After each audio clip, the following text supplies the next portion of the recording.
Hello बच्चा party. तो कैसे हैं आप सभी लोग? आशा करते हैं बढ़िया होंगे।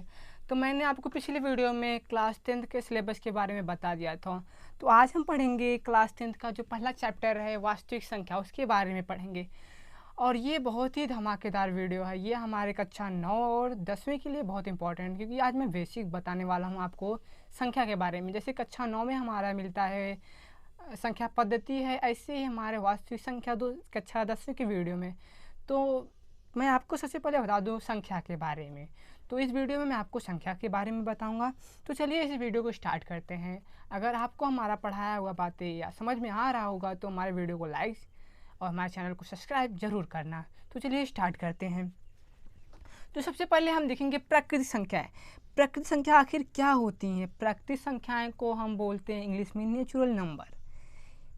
तो जो हम अपने जो गिनने में जो प्रयोग करते हैं, जैसे जो गिनती हमारी होती है 1 2 3 4, वही सा हमारी क्या होती हैं प्राकृतिक संख्याएं। जैसे यहाँ पे लिखा गया है, गिनती में प्रयोग होने वाली संख्या के समुच्चय को प्राकृतिक संख्या कहते हैं। समुच्चय, समुच्चय यानी कि समुच्चय क्या होता है? जैसे हमारे पास जैसे ग्रुप होता है ना, जैसे हमारे स्कूल में क्या होता है कि लड़कों का अलग गैंग होता है, लड़कियों का अलग गैंग होता है, ऐसे यहाँ पे संख्याओं का भी ग्रुप होता है। जैसे हमारे पास क्या है, जो गिनती हम गिनते हैं 1 से स्टार्ट करते हैं 100 तक ले जाते हैं, फिर 101 102 ऐसे ही कहाँ तक ले जाते हैं, अनंत तक।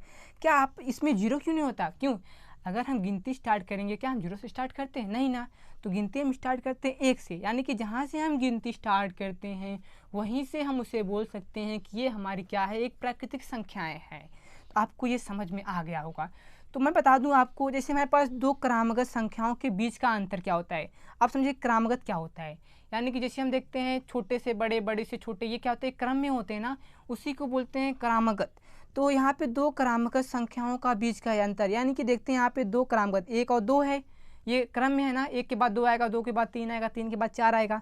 तो ऐसे ही अगर हम 2 में से 1 घटाएंगे तो 1 आएगा, 3 में से 2 घटाएंगे फिर भी 1 आएगा, 4 में से 3 घटाएंगे फिर भी 1 आएगा। ऐसे ही क्रम से हम करते जाएंगे तो हमारे पास 1 बचेगा, यानी कि दो क्रमागत संख्याओं के बीच का अंतर कितना होता है, 1। आशा करता हूँ आपको प्राकृतिक संख्याएं आ गया होगा। नहीं आया होगा तो आप हमसे एक बार कमेंट बॉक्स में ज़रूर मैसेज कर दीजिएगा, सर मेरे को ये यहाँ पे पोर्शन पे नहीं समझ में आ रहा है, एक बार फिर से बताइए। तो मैं अगली वीडियो में जब आपका क्लास स्टार्ट करूँगा तो मैं आपको बता दूँगा। तो चलिए हम आगे बढ़ते हैं। हमें अगला पढ़ना है पूर्ण संख्या। पूर्ण संख्या क्या होता है, जिसे हम इंग्लिश में बोलते हैं होल नंबर। तो पूर्ण संख्या क्या होता है, यानी कि जो हम गिनती गिनने में प्रयोग करते हैं, अगर उसके साथ हम जीरो भी जोड़ देते हैं तो हमारा क्या हो जाएगा, वो एक पूर्ण संख्या हो जाएगा। तो यहाँ पे देखिए क्या लिखा गया है, प्राकृतिक संख्याओं के साथ शून्य भी शामिल हो उसे पूर्ण संख्या कहते हैं। यानी कि जो हमारा प्राकृतिक संख्या है, जैसे हम जो गिनने में प्रयोग करते हैं 1 2 3 4 5, ऐसे ही हमारे अनंत तक जाएंगे, तो उसमें अगर हम जीरो जोड़ देंगे तो हमारा बन जाएगा पूर्ण संख्या।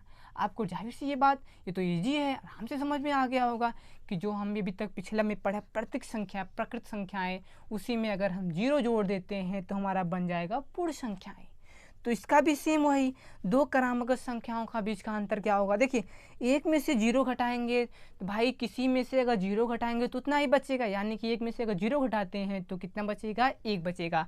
और 2 में से 1 घटाएंगे फिर भी 1, 3 में से 2 घटाएंगे फिर भी 1, यानी कि दो क्रमागत संख्याओं का बीच का अंतर कितना होता है, 1 होता है। तो आपको समझ में आ गया होगा। चलिए अगला अगला जो हमारा दिया गया है वो है पूर्णांक संख्या। पूर्णांक संख्या क्या होता है? पूर्णांक संख्या को हम इंग्लिश में बोलते हैं इंटीजर्स। क्या बोलते हैं? इंटीजर्स। और इसमें क्या होता है, सभी धनात्मक और ऋणात्मक संख्याओं तथा शून्य के समुच्चय को पूर्णांक कहते हैं। यानी कि जो हमारी सभी प्लस में संख्या होंगी, जो हमारे माइनस में संख्याएं होंगी और उसमें साथ में क्या हो, जीरो हो, तो उसे क्या कहेंगे, पूर्णांक कहेंगे। पूर्णांक क्या होता है? पूर्णांक में क्या क्वेश्चन कोई कोई करता है, क्या पूर्णांक में 2/3 आता है? नहीं, पूर्णांक क्या होता है, अपने आप में पूर्ण होता है। जैसे हमारे पास क्या है, सेब है ना, सेब, अगर सेब पूरा मतलब पूरे सेब खड़े हैं तो हम बोलेंगे सेब अपने आप में पूरा है। अगर हम वही सेब को थोड़ा सा हिस्सा काट देंगे, बताएंगे सेब पूरा है? नहीं, सेब नहीं है वो पूरा। तो ऐसे ही अगर संख्या अगर इसमें बटे में है तो पूर्णांक अपने आप क्या था, पूर्णांक, यानी कि पूरा का पूरा है, पूर्णांक होना चाहिए, बटे में कभी भी नहीं होना चाहिए। इसीलिए जो है पूर्णांक में 1/2 3/4 ये सब नहीं आता है। लेकिन हाँ, जो हम पूर्णांक संख्या रेखा खींचते हैं, जैसे हमारे पास ये पूर्णांक संख्या रेखा है, बीच में क्या होता है, जीरो, इधर की संख्याएं प्लस में होती हैं और इधर की संख्याएं माइनस में होती हैं ना। तो हम इसमें क्या हम दर्शा सकते हैं, जैसे हमें दर्शाना है क्या, 1 माइनस 1/2, तो माइनस 1/2 जीरो और इसके बीच में ही आएगा, तो हम दर्शाएंगे माइनस 1/2। ये क्या है, पूर्णांक संख्या जो है, संख्या रेखा जो है उसमें हम 1/2 को दर्शा रहे हैं, लेकिन 1/2 पूर्णांक नहीं होता है, ये सब नोट कर लीजिएगा। जो हमारा भिन्न में संख्याएं आती हैं वो सब क्या हमारा पूर्णांक नहीं होता है। तो चलिए आगे बढ़ते हैं, आगे हम पढ़ेंगे, इसमें भी देख लेते हैं दो क्रमागत संख्याओं का बीच का अंतर क्या होता है। जब हम -3 में से -4 घटाएंगे, देखिए जैसे देखिए -3 में से हम माइनस घटा रहे हैं, क्यों घटा रहे हैं, -4 घटा रहे हैं, तो घटाएंगे क्या आएगा, माइनस माइनस क्या हो जाएगा, प्लस हो जाएगा, तो -3 + 4 क्या होगा, 4 में से 3 जाएगा, कितना बचेगा, 1। और बड़ा का यहाँ पे सिंबल क्या है, बड़ा का सिंबल प्लस, तो यहाँ पे प्लस, यानी कि अगर हम -3 में से अगर 4 घटाएंगे फिर भी 1, -2 में से -3 घटाएंगे फिर भी 1, यानी कि अगर हम घटाते रहेंगे कितना आएगा, क्रमागत संख्याओं का बीच का अंतर कितना आएगा, 1 आएगा। आपको ये भी समझ में आ गया होगा। अगर आपको हमारा पढ़ाया हुआ समझ में आ रहा होगा तो हमारे वीडियो को लाइक करिएगा और अपने दोस्तों के साथ शेयर करिएगा। अब आगे हम पढ़ेंगे सम संख्याएं। सम संख्याएं क्या होती हैं, सम संख्याएं देखिए, सम संख्याएं एक प्राकृतिक संख्याएं का समुच्चय होता है जो 2 से पूरा का पूरा ही कट जाना चाहिए। 2 से कटने का मतलब 2 से हम भाग दे तो पूरा सब पूरा ही कट जाए, शेषफल क्या आना चाहिए, 0 आना चाहिए। जैसे हम 2 से भाग दे रहे हैं, किसमें, हम जो है 14 में भाग दे रहे हैं, किसमें दे रहे हैं, 14 में भाग दे रहे हैं 2 से, तो 2 फते 14 आएगा। तो देखिए यहाँ पे शेषफल कितना बचा, शेषफल 0 बचा ना। तो ऐसे ही हम 2 से किसी भी प्राकृतिक संख्या को अगर भाग दे रहे हैं और शेषफल क्या आ रहा है, 0 आ रहा है, तो हम उसे बोलेंगे वो हमारा क्या है, एक सम संख्याएं हैं। जैसे हमारे पास क्या है, जैसे 2, 4, 6, 8, ऐसे ही कहाँ तक जाएगा, अनंत तक जाएगा। ऐसे हम फिर आगे देखते हैं क्या होता है, 2 क्रमागत, यानी कि क्रम में जो संख्याएं हैं उसका अंतर कितना होगा। जैसे 4 में से 2 घटाएंगे 2 बचेगा, 6 में से 4 घटाएंगे फिर 2 आएगा, 8 में से 6 घटाएंगे फिर 2 आएगा। ऐसे ही इसका अंतर कितना होगा, 2 का अंतर होगा। तो हम आगे बढ़ते हैं, हम पढ़ेंगे विषम संख्याएं। विषम संख्याएं क्या होता है, विषम संख्या जस्ट इसकी अपोजिट होता है। यह भी एक प्राकृतिक संख्या का समुच्चय होता है। अगर हम 2 से भाग देंगे तो शेषफल अगर 0 आ रहा है तो सम होगा, शेषफल अगर 0 नहीं आ रहा होगा तो हमारा क्या हो जाएगा, विषम हो जाएगा। जैसे हमारे पास क्या है, 3 है ना, अगर 2 से हम भाग देंगे तो 2 1 का 2, 1 बचेगा, तो यहाँ पे शेषफल 0 आया, शेषफल 0 नहीं आया, तो इसे हम क्या बोलेंगे, ये हमारा विषम संख्या है। ऐसे 2 क्रमागत संख्याओं का बीच का अंतर कितना होता है, 2। जैसे देखो 3 में से 1 घटाएंगे कितना आएगा, 3 में से 1 घटाएंगे तो 2 बचेगा, 5 में से 3 घटाएंगे कितना बचेगा, 2 बचेगा, 7 में से 5 घटाएंगे 2 बचेगा। ऐसे ही क्या होगा, ऐसे ही हमारा जो 2 का संख्या कितना अंतर क्या आएगा, वही 2 ही आएगा। तो आपको विषम संख्या समझ में आ गया होगा। तो चलिए आगे बढ़ते हैं, हम आगे पढ़ेंगे परिमेय संख्या। परिमेय संख्या क्या होती है, परिमेय संख्या को इंग्लिश में बोलते हैं रेशनल नंबर। ये रेशनल नंबर होता क्या है, वह संख्या जिसे हम p/q के रूप में, आखिर ये p/q के रूप में होता है, क्या होता है p/q के रूप में, यानी कि p/q के रूप में कहने का मतलब हम उसे भिन्न के रूप में, भिन्न तो आप सब पढ़ ही चुके होंगे, कक्षा 6वीं 7वीं 8वीं में पढ़ाया जाता है, तो जिसे हम p/q के रूप में लिख सका जा सके, जहाँ p और q का मान कोई भी पूर्णांक संख्या हो। पूर्णांक संख्या भी पीछे आप पढ़े हैं, पूर्णांक संख्या प्लस माइनस और साथ साथ 0 होता है, वो होता है पूर्णांक संख्या, लिख सके। लेकिन जो हमारा जो q होगा, यानी कि जो p/q के रूप में जैसे हम लिखेंगे, जो हमारा q होगा कोई भी संख्या हो सकता है, लेकिन 0 नहीं हो सकता, ये कोई भी संख्या हो सकता है। जैसे हमारे पास क्या है, 1/0 है। अब बताओ q हमारे यहाँ पे क्या है, 0 है, और ये एक ऊपर ना, जो ये इसे बोलते हैं हम अंश, इसे हम अंश बोलते हैं, नीचे वाले को क्या बोलते हैं, हर। तो हर हमारा कभी भी 0 नहीं होगा। अगर हर हमारा 0 है तो हमारा परिमेय संख्या नहीं होगा। तो परिमेय संख्या बात हम फिर से देख लेते हैं, वह संख्या जिसे हम p/q के रूप में लिखा जा सके, जहां p और q का मान एक पूर्णांक संख्या हो लेकिन q बराबर 0 ना हो, तो उसे क्या कहेंगे, परिमेय संख्या कहते हैं। जैसे हमारे पास 2, अब 2 तो आप बोलेंगे ये क्या है, ये तो p/q के रूप में लिखा ही नहीं गया है, तो हम अगर इसके नीचे 1 से भाग देंगे फिर भी तो 2 आएगा, तो इसे लिख दी ना p/q के रूप में। किसी भी संख्या के नीचे हम 1 लिख सकते हैं, क्योंकि अगर 1 से भाग देंगे तो वही आएगा। तो हम क्या, इसे p/q के रूप में हो गया कि नहीं हो गया, तो ऐसे ही हमें करना है। तो क्या जो हमारा दिया p/q के रूप में अगर लिख रहे हैं तो हमारा हो जाएगा। अब जैसे यहाँ पे देख लो, ये 0/1 है, बताओ q का मान कुछ भी हो सकता है, प्लस में माइनस में या 0 भी हो सकता है, लेकिन q का मान क्या होना चाहिए, 0 नहीं होना चाहिए। तो यहाँ पे q का मान 0 है नहीं है, तो हमारा ये क्या हो जाएगा, परिमेय संख्या हो जाएगा। चलिए हम आगे बढ़ते हैं। आगे हम पढ़ेंगे अपरिमेय संख्याएं। अपरिमेय संख्या क्या होती है? अपरिमेय संख्याएं वो संख्याएं होती हैं जिसे हम p/q के रूप में ना लिखा जा सके, वह उसे क्या कहते हैं? अपरिमेय संख्याएं। तो जैसे हमारे पास क्या है, कड़ी में 3, कड़ी में 2, कड़ी में 5 और पाई, ये सब क्या है, इसे हम p/q के रूप में नहीं लिख सकते। अब आप सबका क्वेश्चन होगा, पाई को हम लिख सकते हैं 22/7 ना, तो पाई को हम 22/7 लिख सकते हैं।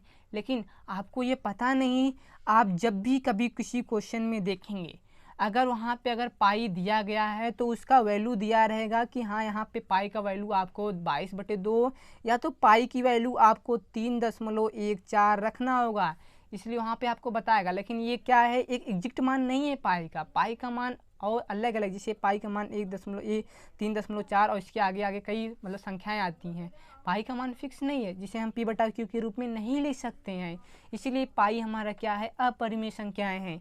अब जैसे आपसे मैं पूछ ले रहा हूँ, एक क्या आपको कमेंट बॉक्स में जवाब देना हमें, क्या कड़ी में 4 एक क्या अपरिमेय संख्या है या परिमेय संख्या है? तो कमेंट बॉक्स में ज़रूर से कमेंट करिएगा। मैं आपका आंसर का अगर सही जवाब होगा तो सही, नहीं गलत होगा तो मैं आपको अगले वीडियो में इसके बारे में समझा दूंगा ना। तो चलिए हम आगे पढ़ते हैं, वास्तविक संख्याएं। वास्तविक संख्याएं, अब कक्षा 10 में हमें यही वास्तविक संख्याएं को पढ़ना है, और कक्षा 9वीं की कक्षा में हमें परिमेय संख्या और अपरिमेय संख्या के बारे में पढ़ना होगा, और कक्षा 10वीं में हम वास्तविक संख्या के बारे में पढ़ेंगे। तो हम जब कक्षा 10 में वास्तविक संख्या पढ़ेंगे तो इसमें क्या होता है, अभी तक हम जितनी संख्याएं पढ़े, जैसे मैं क्या पढ़े, पूर्णांक, प्रकृत, पूर्ण संख्याएं, सम संख्याएं, विषम संख्याएं, भाज्य, अभी जो पढ़ेंगे वो सब संख्याएं इसमें आती हैं, परिमेय अपरिमेय सब आती हैं। देखो यहाँ पे क्या दिया गया है, सभी परिमेय और अपरिमेय संख्याओं का संग्रह।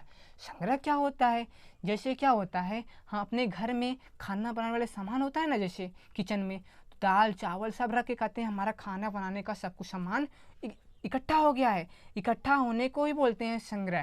तो यानी कि जब हम प्राकृतिक संख्याएं और परिमेय संख्याएं और परिमेय संख्याएं को मिलाकर एक साथ रखेंगे तो उसी को हम क्या बोलते हैं, संग्रह। तो प्राकृतिक संख्याएं को मतलब यह सभी क्या बोलते हैं, सभी परिमेय और अपरिमेय संख्याओं के संग्रह को वास्तविक संख्याएं कहते हैं। जैसे क्या है, 2/3 ये तो हमारा परिमेय है, और कड़ी में 3 हमारा एक अपरिमेय है।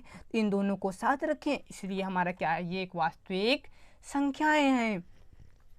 तो आगे हम जैसे आपसे यह एक क्वेश्चन होगा, तो मैंने आपको बताया कि ये क्या है, 1/0 का मान क्या होगा, इसे क्या लिखेंगे हम।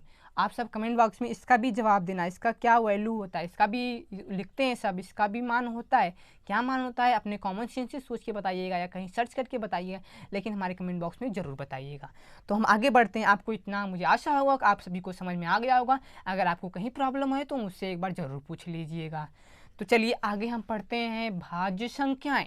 भाज्य संख्या क्या होती है, भाज्य संख्या को इंग्लिश में बोलते हैं कंपोजिट नंबर। कंपोजिट नंबर क्या होता है कि एक से बड़ी वह संख्याएं जो एक से स्वयं के साथ तथा अन्य कोई भी संख्या के साथ पूरा का पूरा क्या हो जाए, विभाजित हो जाए, उसे क्या बोलते हैं, भाज्य संख्या बोलते हैं।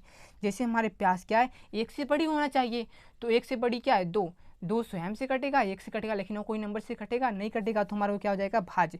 तो ऐसे हम 4 को देखेंगे, जैसे 4 देखिए, 4 हमारा एक से कटेगा, 2 के साथ भी कटेगा और 4 से खुद से ही कटेगा। तो यहाँ पे देखिए क्या है, एक से बड़ी वो संख्या, एक से बड़ी ही संख्या 4 हमारा, तो जो एक से कट रहा है, जो स्वयं के साथ भी कट रहा है तथा अन्य कोई भी संख्या से पूरा का पूरा विभाजित हो जाए। और अन्य क्या है, अन्य यहाँ पर हमारे पास 2 है, तो 2 से भी पूरा का कट जा रहा है, यानी कि हमारा 4 क्या हो जाएगा, एक भाज्य संख्या हो जाएगा। ऐसे ही 4, 6, 8, 9, 10, 12 हमारा ये सब क्या है, एक भाज्य संख्या है। ऐसे आपको एक होमवर्क है, आप सभी हमारे कमेंट बॉक्स में 1 से लेकर 100 तक के संख्याओं को हमें जो भाज्य संख्या है उसे ज़रूर लिखिएगा ना। तो आगे हम बढ़ते हैं, हम पढ़ेंगे अभाज्य संख्याएं। अभाज्य संख्याएं को बोलते हैं प्राइम नंबर। प्राइम नंबर क्या होता है, एक से बड़ी वह संख्या जो एक से कटे और स्वयं से कटे, उसके अलावा किसी से भी ना विभाजित हो, तो उसे हम क्या बोलेंगे, अभाज्य संख्या। जैसे यहाँ पे लिखा गया है, एक से बड़ी वह संख्या है जो एक तथा स्वयं के अलावा कोई अन्य संख्या से विभाजित ना हो, उसे अभाज्य कहते हैं। तो यहाँ पे 2, 3, 5, 7, 11 यानी कि 2 एक से कट रहा है और खुद से कटेगा, इसके अलावा किसी से कटेगा नहीं। ऐसे 3, एक से कटेगा और खुद से कटेगा, इसके अलावा किसी से नहीं कटेगा। तो ऐसे ही आपको धमाकेदार वीडियो में भले से लेट स्टार्ट किया हूँ क्लास, लेकिन आपको मैं पूरी की पूरी गारंटी देता हूँ, मैं आपका पूरा का पूरा सिलेबस कंप्लीट कराऊंगा और आपको इसके साथ साथ मॉडल पेपर भी सॉल्व करवाऊंगा, ऑब्जेक्टिव क्वेश्चन भी कराऊंगा। अगर ऐसे ही आपको धमाकेदार क्लास चाहिए तो हमारे चैनल को जरूर सब्सक्राइब कर लीजिएगा। और आपका एक होमवर्क है, आप 1 से लेकर 100 तक के सभी भाज्य और अभाज्य संख्याओं को लिख के आइएगा ज़रूर से ज़रूर। तो मिलते हैं अगले वीडियो में। Thanks for watching my video.